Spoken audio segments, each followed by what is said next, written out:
네. 성경 말씀을 봉독합니다. 마태복음 22장 1절에서 14절까지입니다.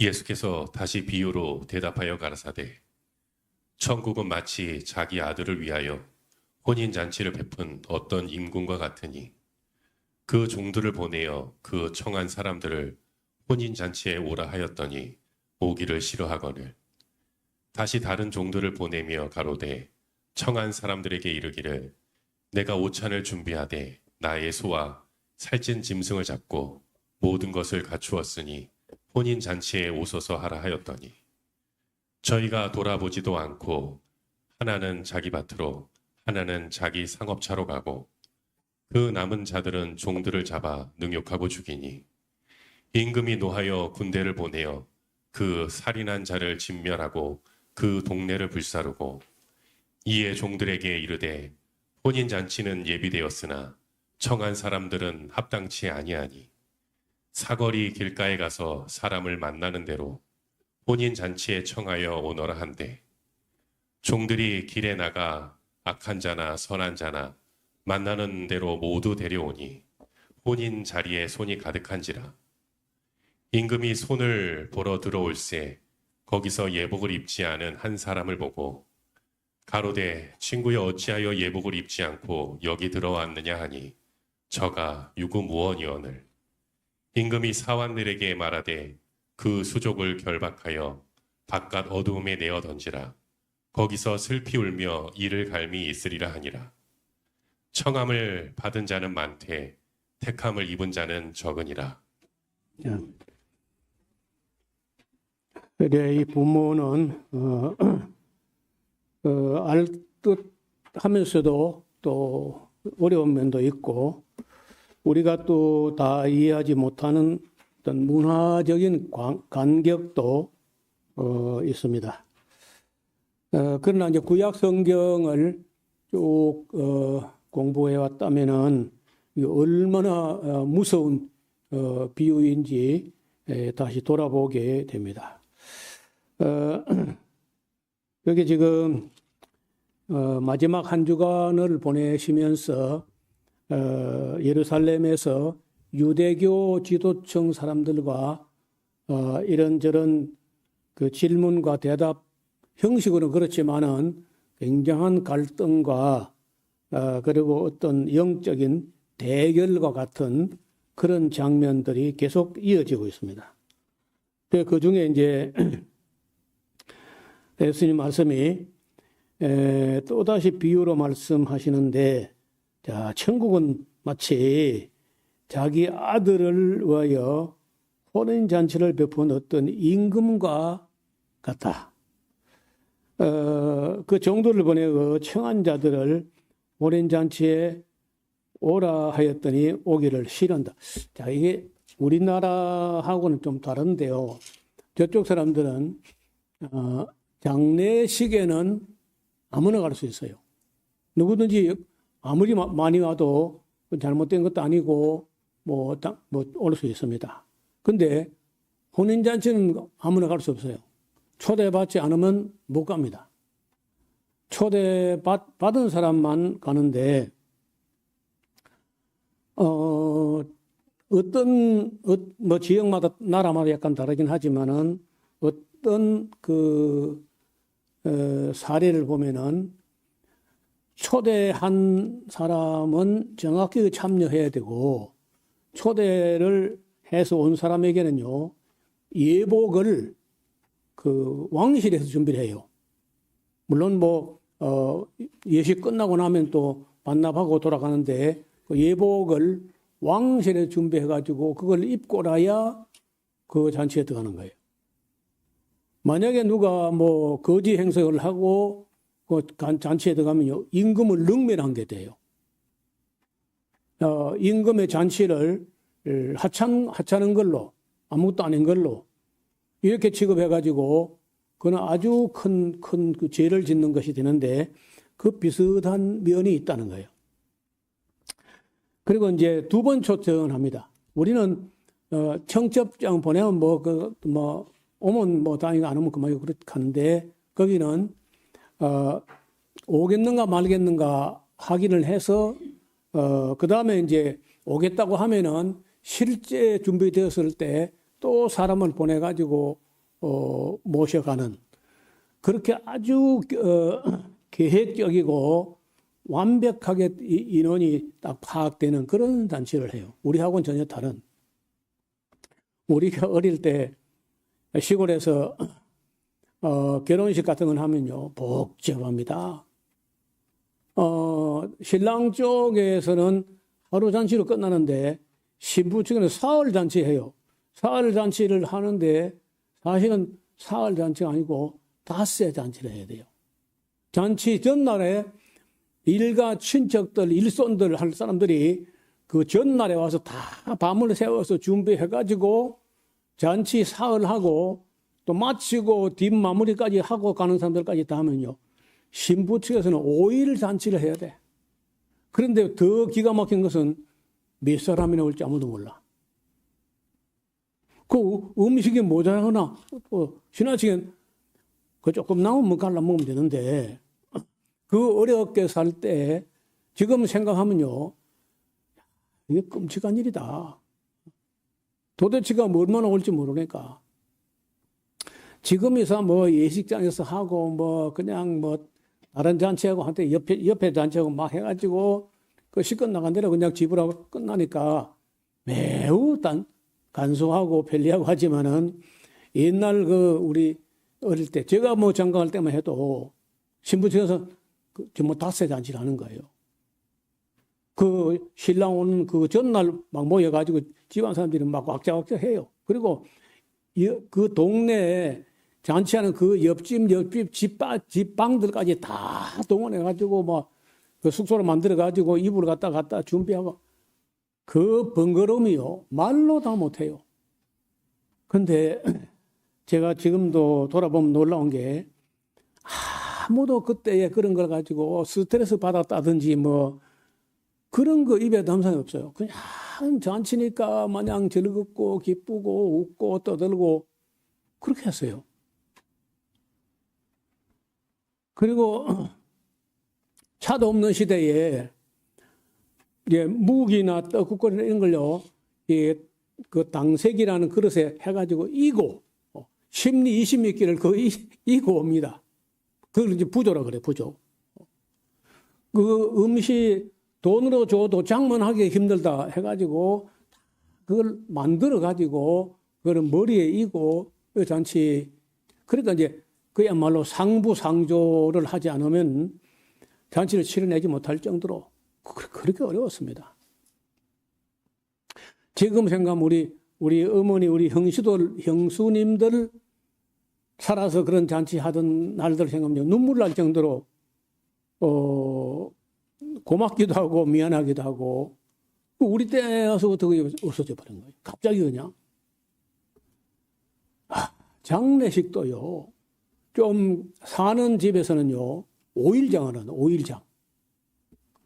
그리고 뭐 얼마나 많은 사람들이 막 밀려오는지. 지금 장례식은 뭐 거의 뭐 예식장에 해가지고 그냥 아주 간소하고 단순하고 그런데, 그 옛날에 추울 때 겨울에 그 많은 사람들이 아무 난방시설 없는 마당에서 그 장례식 준비를 다 하고, 더 놀라운 것은요, 산에 가서 아랍들이 나무, 그러니까 그 나무가 어느 정도 되어야 되냐 하면은요, 이 말구라는데 직경이 33 내지 35cm 정도는 돼야 겨우 간이 나와요. 근데 그걸 제자소 가서 캐는 게 아니고 거두라는 손으로 가지고 그 톱을 가지고 마을에서 장정들이 나무를 켭니다. 켜가지고 3일장 안에 그 관을 다 만들어내야 돼요. 우리 어릴 때까지만 해도 그걸 다 마을에서 다 만들었어. 그러니까 지금 우리가 살아가면서 뭐 어렵다, 힘들다, 뭐 스트레스 받는다. 그 말이 안 되는 소리야. 어떻든 이 잔치를 하는데 이제 그 청하였던 처음에 청하고 그다음에 모시러 가고 하는데 청하였던 사람들을 혼인 잔치에 이제 지금 됐으면 이제 오시면 됩니다. 하고 갔더니 처음부터 못 온다고 했으면 준비를 안 했을 텐데 온다고 했다가 아니 안 온다는 거예요. 다시 다른 장도를 보내가지고 청한 사람들은 이제 오찬을 준비하되 나의 소와 살찐 짐승을 잡고 모든 것을 갖추었으니 혼인잔치에 오소서 하였더니 저희가 돌아보지도 않고 하나는 뭐 밭을 샀다 그러면서 돌아보러 간다고 내일 가보지 내일 그 하루 종일 가보든지 또 하나는 뭐 사업차 뭐 가야 되는데 또 하나는 뭐 나 장가 들었으니까 또 못 간다. 여기서는 이렇게 안 나오는데 다른 복음서 보면 그래 돼 있어요.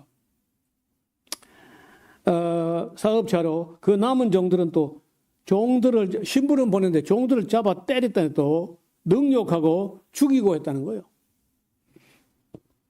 그러니까 임금이 노하여 군대를 보내어 그 살인한 자들을 진멸하고 그 동네를 불사르고 이에 종들에게 이르되 야 혼인잔치는 준비는 됐는데 청한 사람들이 마땅치 않다. 아예 그냥 사거리 길에 가서 사람을 그저 만나는 대로 혼인잔치에 청하여 오너라 한데 종들이 나가서 악한 사람이나 선한 사람 만나는 대로 모두 데려오니 혼인 자리에 손님이 가득한지라. 임금이 손님을 바로 들어오는데 거기서 예복을 입지 않은 사람을 보고 가로되 친구 어찌하여 예복을 입지 않고 여기 들어왔느냐 하니 저가 유구 무원의원을 임금의 소환들에게 말하되 그 수족을 결박하여 바깥 어둠에 내어 던지라. 거기서 슬피 울며 이를 갈미 있으리라 하니라. 자, 청함을 받은 자는 많지만은 택함을 입은 자는 적다. 앞을 잠깐 보실까요? 택함을 받은 사람은 적다. 여기 청함을 받은 사람은요, 클레토스라고 하는 그냥 맞네. 이거 뭐 그냥 청함을 받았다. 초청받았다. 그 다음에 여기 밑에 택함을 받은 자 적다고 하는 에클레톡스라고 하는 말이요. 요 참 놀라운 말인데 여러분 교회가 뭐냐면요. 교회가 에클레시아야. 교회가 에클레시아. 여러 전도를 우리가 많이 해가지고 뭐 얼마나 많은 사람 초청을 했는데 안 온 사람들 많고 왔다 갔다 하는 사람도 있고 그리고 이제 남은 사람들이 마지막까지 끝까지 남은 자, 끝까지 견디는 자만 구원을 얻는다. 이런 그 교회예요, 교회. 이게 바로 에클레토스가 하나 하면 에클레토스고 에클렉토이 하면 복수고 그 모인 사람들이 에클레시아라 교회라는 거예요. 그래서 교회를 불러 내심을 입은 사람들이다. 하나님께서 세상에서 이끌어내 가지고 부르심을 불러내심을 받은 그 에크란 말은 안에서 바깥으로 세상에서 세상 바깥으로 불러냄을 받은 사람이다. 받은 사람들 이게 교회예요. 그래서 세상에 속한 사람들이 아니고 세상에서 불러내심을 받아서 택한 받은 사람들이 교회라는 거예요. 이거 굉장히 어려운 이야기고 이것도 제대로 이야기하려면요. 그럼 몇 시간 이야기를 해야 돼요. 그러면 이 택함을 받은 사람이라는 거는 이제 나중에 알게 되는데 여기는 보면 마치 사람을 모아가지고 거기서 택한 것처럼 이렇게 되어 있지만은 우리 장로교 교단의 구원론의 교리를 놓고 말하자면요, 택하신 것이 창세전이야. 창세전에 택했어요. 택했는데 때가 되면은 불러내요, 교회로. 하나님께서 여러분 세상에 있었는데 그 세상으로부터 불러낸다는 거예요. 그걸 콜링 혹은 소명이라고 합니다. 그래서 예정과 선택, 그 다음에 콜링, 불러내시는데 단지 처음에는요, 예배당 나오는 데까지 불러내는 단계가 있고, 그 예배당까지 왔다가 거기서 예수 그리스도 안으로, 그 생명 안으로 내적인 초청, 내적인 부르심. 그래서 결과적으로 외적으로 예배당까지 온 것과는 의미가 없고, 내적으로 이중으로 다시 부르심을 빠지고 예수 안에 들어가는 단계. 그 절차가 세례예요, 세례. 물로 씻어 가지고 죄를 없이 한 후에 예수님께 합해 가지고 한 몸을 이룬 사람들. 이게 교회라는 건데, 이게 바로 에클레토스예요. 에클레시아. 그래서 나중에 전체적으로 66권에서 전체 접어보면 그 생각한 것보다 적을 것 같아요. 우리가 생각보다 훨씬 구원 얻는 사람이 적을 것 같다.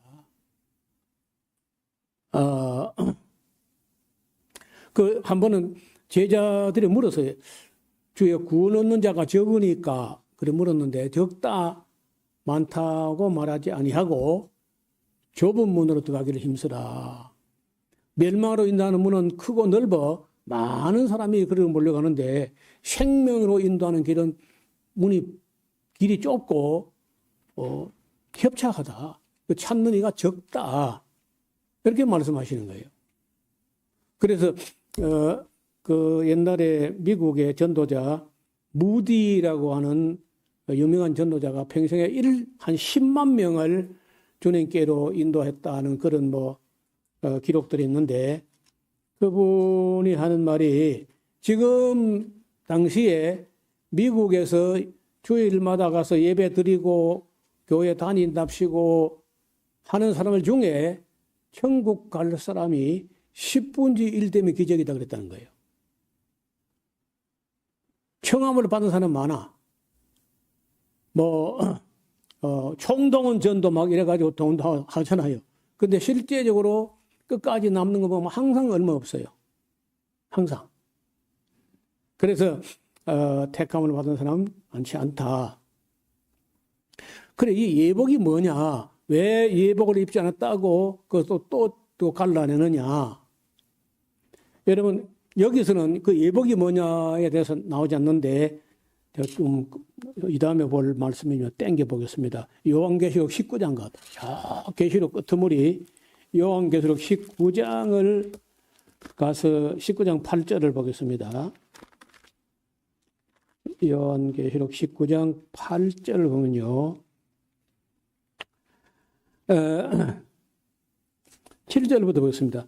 우리가 즐거워하고 크게 기뻐하여 그에게 영광 돌리세.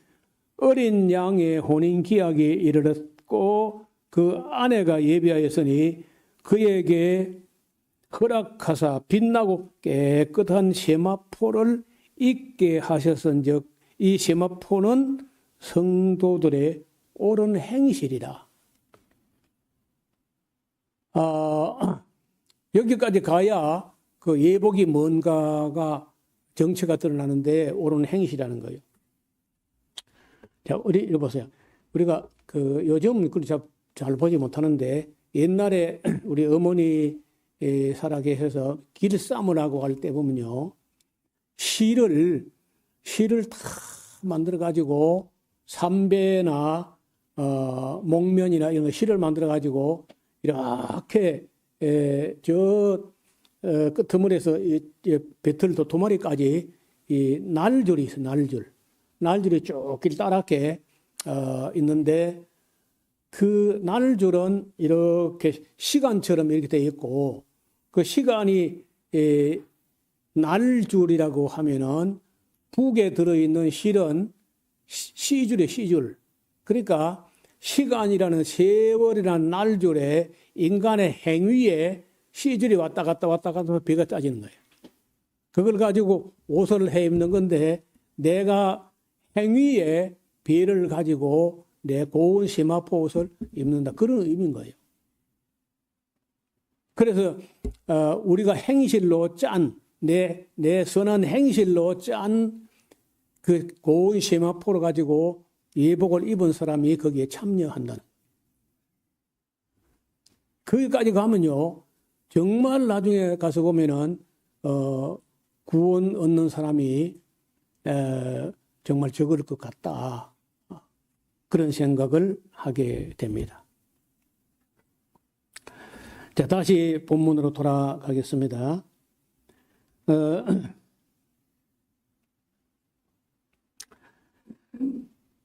자, 15절입니다. 이에 바리새인들이 가서 요 예수를 말을 해가지고 어떤 올무에 걸리게 해서 잡기는 잡아야 되겠는데 어떻게 해야 잘 잡겠나 하고 상론, 서로 의논하고 자기 제자들을 헤롯 당원들과 함께 예수께 보내어 말하되 선생님이여 우리가 아노니 당신은 참되시고 참으로서 하나님의 도를 가르치시며 아무라도 뭐 눈치 보거나 꺼리는 일이 없는 것 같아요. 보니까 이는 사람을 또 외모로 보지 않는 것 같습니다. 어떤 분이 말하기를요, 그 예수님을 잡으려고 와서 아첨하면서 하는 사람들의 말이 다 참말이 돼. 아첨하면서 그 늘어놓는 말이 다 참말이었다는 거예요. 이거 봐요. 참되시고 맞는 말이죠.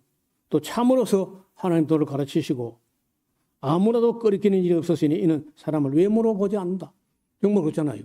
그게 아첨으로 한 말인데 그게 다 사실이에요. 그러면 당신의 생각에는 어떠한지 우리에게 한번 말해보시오. 가이사 로마 황제에게 세금을 바치는 게 가합니까? 안 바치는 게 가합니까? 바치는 게 옳습니까? 안 바치는 게 옳습니까? 하니까 예수께서 저의 악함을 아시고 그래서되 외식하는 자들아 어찌하여 나를 시험하느냐. 바쳐라 하면은 로마에 갖다 바쳐라 했다 해서 매국노로 매도할 것이고 바치지 말라 하면 이제 로마에 가서 고발할 거야.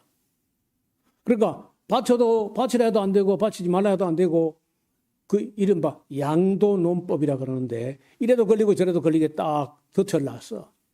그 예수님께서 하신 말씀이 19절 봐요. 그 셋돈, 그 동전 꺼내봐. 셋돈을 내게 보여라. 하시니 데나리온 하나를 가져왔거늘 예수께서 말씀하시되 이 형상과 여기 새겨진 글, 그 데나리온이라는 동전에 새겨진 형상과 이 글이 누구 것이냐? 그러되 가이사의 것이죠. 이에 가라되 그런즉 가이사의 것은 가이사에게 바치고 하나님의 것은 하나님께 바치라. 땡. 끝나버렸어. 바치지 말라는 것도 아니고 바치는 것도 아니고. 이게 이제 가이사의 것은 가이사에게 그는 이제 알겠는데 하나님의 것은 뭘까? 하나님의 것은 하나님께 바치라. 그래 이제 어떤 사람이 거기 이제 가이사의 것은 뭐 그 돈이니까 그럼 됐고 하나님의 것은 하나님 바치라는 게 뭐냐? 하나님의 것은 사람이라는 거예요. 사람, 너의 마음. 그랬더니 뭐 그저 저희가 이 말씀을 듣고 기이 여겨 예수를 떠나니까 말로는 안 되겠네 하고 떠났다는 거예요. 그 다음 또 이제 사두개인들하고 이제 부닥쳤는데 부활이 없다는 거거든요. 그 사두개인들은요. 여러분 이 사두개인 누구냐 하면 이 사람들이 제사장들이라. 제사장 사독의 후손들 해가지고 사독의 남자들, 사독가인데 이 사람들은 제사장들인데도 부활을 그런 거 안 믿어. 죽으면 그만이다. 그래서 사람들은요, 이 사람들의 생각하는 영생이 뭐냐? 자녀가 계속 태어나는 게 영생이라는 거야. 안 죽고 계속 대가 이어가는 영생이다. 이런 정도로 사두개 사람들은 영적인 데는 완전히 또 눈이 멀은 사람들이. 그 부활이 없다 하는 사두개인들이 그날에 예수께 와서 묻는데, 선생님이 모세가 일러서되 사람이 만일 뭐 자식이 없으면 없이 죽으면 그 동생이 그 형수에게 들어가고 형을 위하여 후사를 세울지라 했지 않습니까? 우리 중에 7형제가 있었는데 맏아들이 장가 들었다가 후사 없이 죽고, 둘째가 그 형수에 들어갔는데 또 죽고, 셋째, 넷째, 7째까지 다 그렇게 해서 죽고 이제 말째도 죽었나이다. 그럼 만약 부활한다고 하면은 이 7이 그 다 여자를 다 취했는데 만약 부활이 있다고 하면 부활했을 때 그 여자는 7형제 중에 누구 아내가 되는 겁니까? 그래가지고 예수님 대답이 곤란하게 그렇게 만들었어요. 예수님 빠져나갈 수 없다고 생각했는데 29절 예수께서 대답하여 가라사대 너희가 성경도 하나님 능력도 알지 못하는 거로 오해한 것이 아니냐. 길을 벗어났다. 오해했다. 야, 부활 때는 말이야. 장가도 안 가고 시집도 안 가. 그러니까 누구 아내야 될 거 없이 염려할 거 없어 그런 거. 천사와 같아. 죽은 자의 부활을 놓고 의논할진데 하나님이 너에게 말씀하신 바 이런 말이 있어. 나는 아브라함의 하나님이요 이삭의 하나님이요 야곱의 하나님이로라 하신 것을 읽어보지 못했느냐. 하나님은 죽은 자의 하나님이 아니야. 산 자의 하나님이시라. 아브라함도 살았기 때문에 아브라함 하나님, 이삭도 살았기 때문에 이삭의 하나님, 야곱도 살았기 때문에 야곱의 하나님이란 거야. 그때는 뭐 무리가 듣고 그의 가르침에 놀라가지고 그 사두개인들 또 그냥 집에 갔습니다. 세 번째 율법학자 34절에 예수께서 사두개인들까지도 대답할 수 없게 하였다 함을 바리새인들이 듣고 모였는데 그 중에 한 율법사, 여러분 이 유대교에서도 율법사가 굉장히 이제 높은 신분이고 지금 이란하고 미국 지금 전쟁 붙었는데 거기에 알리 하메네이 얼마 전에 돌아가신 그 노인네 그 하메네이가 율법사예요. 최고 지도자. 대통령보다 높아요. 대통령 그 위에 그 하메네이가 있는데 그런 율법사가 엄청나게 많아요. 한 10만 명쯤 될 거라, 이란에. 한 10만 명쯤 되는 그 율법사가 있어가지고 이슬람 법에 아주 통달한 학자들인데 그 사람들이 이 최고 지도자를 뽑아요. 88명, 그 10만 명 정도 되는 율법사 중에서 한 80명, 88명이, 그러니까 신학자 중에 뺀 자 중에 또 빼가지고 88명이 최종 투표해가지고 마치 그 교황을 뽑을 때 콘클라베라고 하는 그런 선출 방식이 있어요. 그런 방식으로 뽑습니다. 그러니까 하메네이라고 하는 그런 사람은 이슬람교 시아파의 교황이야. 근데 그런 신분에 있는 사람을 미국하고 이스라엘이 가서 폭탄을 또 죽여버렸거든요. 그거 모르긴 해도 그 이슬람교 시아파의 정신이나 그들의 어떤 종교나 신앙을 봐서는 절대 용납하지 않습니다. 이 애는 이, 눈에 눈이야. 근데 그 정신이 어떻게 하냐면 여기 율법하다. 여기 유대인들 율법사처럼 그 이슬람 율법사가 한 10만 명쯤 되는 그런 최고 엘리트가 있는데 그 중에서 88명 뽑아가지고 88명에서 하나를 뽑아낸다. 그러니까 이슬람인데 그 나라는 그 자기들 딴에는요 굉장히 진보된 이슬람 공화국이라는 거예요. 누가 어떤 왕이 막 세습하고 이런 거 아니에요. 여러분 그 이슬람교가 71년도에 호메이니라는 사람이 이슬람 혁명 공화국을 만들었을 때 세습하자고 한 게 아니다. 우리가 세습 정도 하는 그런 허접한 그런 정치하려고 이슬람 혁명했겠냐? 하는데 이번에 왜 세습처럼 됐느냐 하면은 그 지금 현재 그 모주타바라고 하는 그 차남이죠. 하메네이 차남되는 사람이 하루아침에 순식간에 아버지, 아들, 아내, 자식, 장인까지 순식간에 다 죽은 거예요. 그러면 보통 사람이라도 아버지, 어머니, 아내, 자식, 장인까지 죽었다면요. 그 복수하려고 하지 않겠어요? 근데 이슬람 사람들은 그 이슬람 중에서도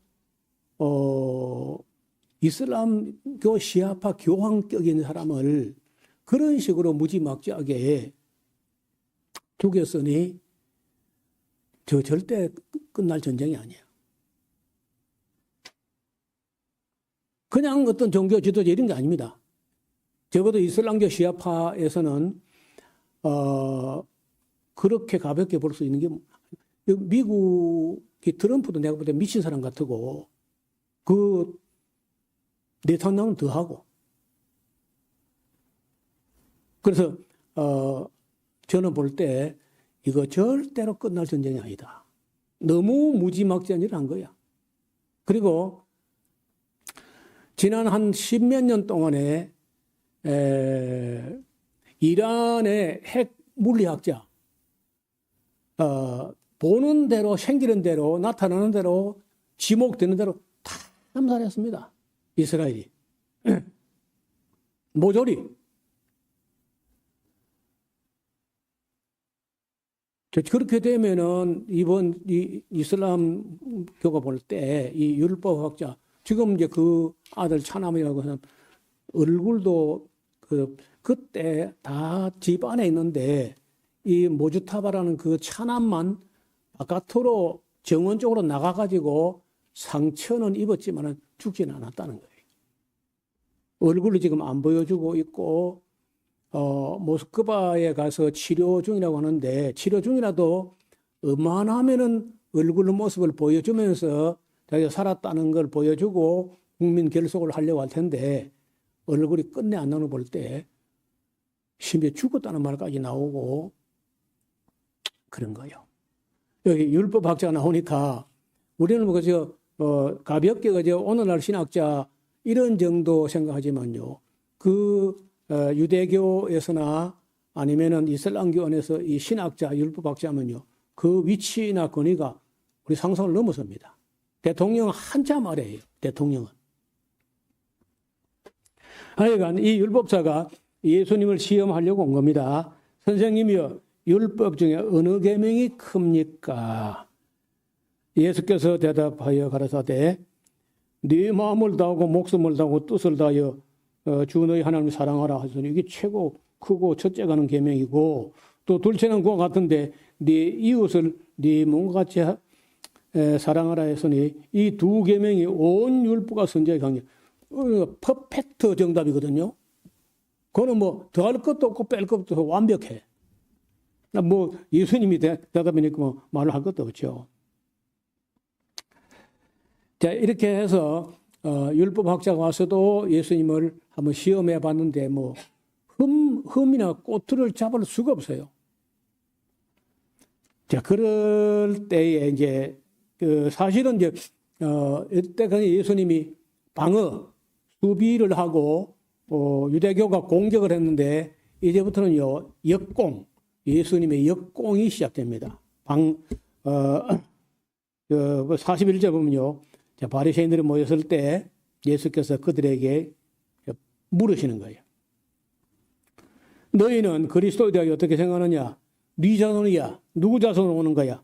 뭐 다윗의 자손이죠. 가라사대 그러면 다윗이 성령에 감동하여 어찌 그리스도를 주라 칭하여 말하되 주께서 내 주께 이르시되 내가 네 원수를 네 발 아래 둘 때까지 내 우편에 앉으라 하셨도다 하였느냐. 다윗이 그리스도를 주라고 했는데 어떻게 그 자손이 되느냐? 한번 대답해봐. 그러니까 유대교 바리새인들이 자기들 똑똑하다고 큰 소리 쳤는데 계속 못하는 거예요. 다윗 자손이라고 초등학생도 아는 그 정도 아니 환자들 소경 바디메오까지 다 예수님 보고 다윗의 자손이 했잖아요. 그런데 예수님께서 그 시편 110편인 대로 주께서 내 주께 이르시되 하면서 다윗이 자기 자손인데 어떻게 주라고 했겠느냐 한번 대답하려 하니까 말문이 탁 막힌 거야. 자, 한 말도 능히 대답하는 적 없고 그날부터는 감히 그에게 말로 가지고 꼬투리 잡아서 예수님 잡기는 틀렸다. 안 돼. 무슨 말을 해도 안 돼. 그래서 그날부터 감히 그에게 묻는 자도 없더라. 자, 그다음부터는 이제 예수님의 역공을 넘어서 질타를 하는데요. 거의 저주에 가까운 질타래요. 그 내용은 23장 가장 무시무시한 장이 23장입니다. 여러분 이 마태복음에서 가장 무서운 장이 있다면 23장이라고 할 수 있을 거예요. 24장, 25장, 26장, 27장까지를 다음 주일에 하고 그리고 27장을 이제 그 다음 4월 5일 주일에 하면 딱 맞춰서 도착할 것 같습니다. 기도드리겠습니다. 하나님 아버지, 예수님께서 비유로 하신 말씀들은 구약 성경을 오랫동안 정확하게 읽어본 사람이라면 두렵고 떨리는 말씀을 하셨습니다. 그러나 듣는 것이 둔하고 영적으로 눈이 멀어 있는 바리새인들, 사두개인들, 율법학자까지 전혀 이해를 하지 못하고 예수님께서 메시아였다는 사실을 그들은 끝내 알지 못하고 지금까지도 알지도 못하고 믿지 못하고 있는 것 같습니다. 우리가 다시 한번 진리의 말씀으로 눈을 씻고 맑은 영으로 예수님께서 누구시며 어떤 분이시며 어떻게 다윗의 주가 되면서 다윗의 자손으로 오셨는지를 잘 공부하고 마태복음 끝까지 더 나아가서 요한계시록까지 온전히 읽어 이해할 수 있도록 지혜를 더하여 주옵소서. 예수님 이름으로 기도하옵나이다. 아멘.